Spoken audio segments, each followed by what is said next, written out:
Sick and tired of trying to solve noise problems and everybody is just throwing parts at it? In this video, we're going to go over the most overlooked items, motor mounts.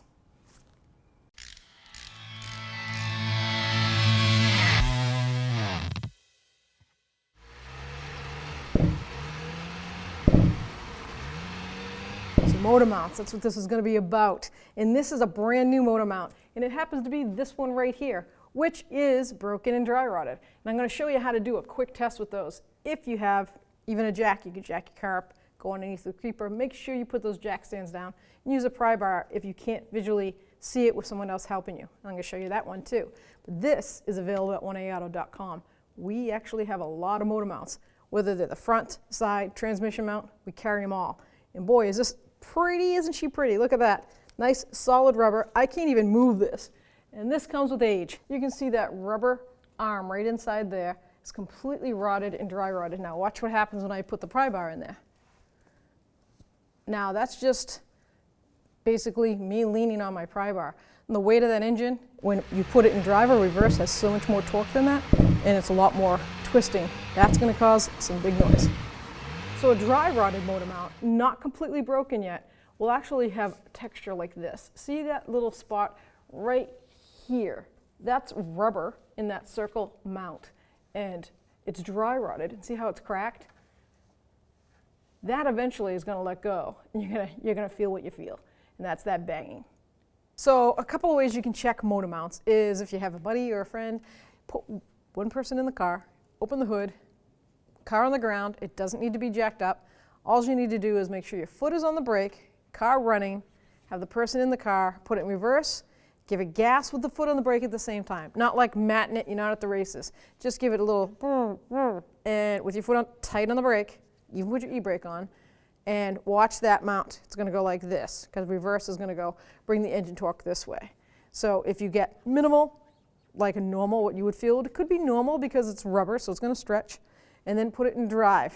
Do the same thing. Foot on the brake, parking brake on, and give it a little bit, a couple of revs. And if that motor mount in the back or the front is gone, you're going to watch that thing go.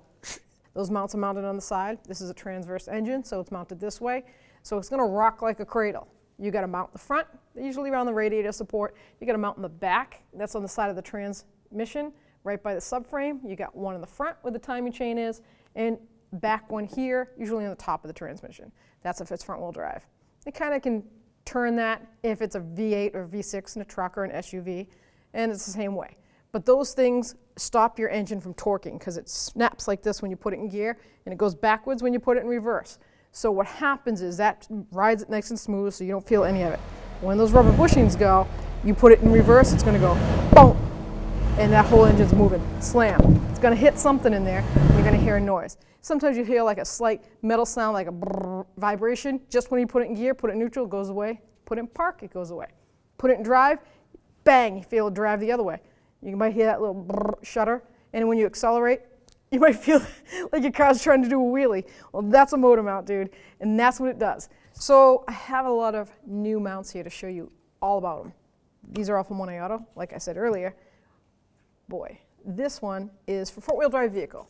This mounts in front of the timing chain or timing belt area, and it's two pieces, so it's a lot easier to interchange. I can tell you the factory ones, this comes out. This is easy. 6 bolts and it's out. Transmission mounts are the same as engine mounts. Rubber in between two metal points that mount to things like subframes and transmission mounts itself. All of this is so important. Dog bones, they call them dog bones because it kind of looks like a dog bone. These are usually mounted up on the top, so when you shift the car, it takes that little slight vibration. Sometimes they can be on things like control arms where it's a bushing like this. You can press it in and press it out, but they're not going to make this piece press in and press out for the simple reason as the price and cost of it and the labor. And it doesn't need to be because you don't want this at all ever compromised. So pretty simple, pressed in bushings, sealed. Some bushings like this come hydraulic, believe it or not. I know of like Toyotas, Oldsmobiles, the higher end, more performance front wheel drive vehicles, they'll actually have hydraulic fluid in these just to keep them together. But when they go, that hydraulic seeps out, boy do you know it. These are all mounted down below where the heavy force is, bang, bang.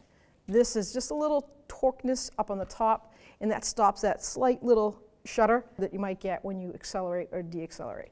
So, important part, showed you how to diagnose them, and I showed you the symptoms of them. So hopefully from here on out, you can be aware of what's going on in your car. So that concludes our video on easy steps to solve problems with motor mounts. If you're not a subscriber, please subscribe, and don't forget to ring that bell, because then it turns on all your notifications and you won't miss any future videos.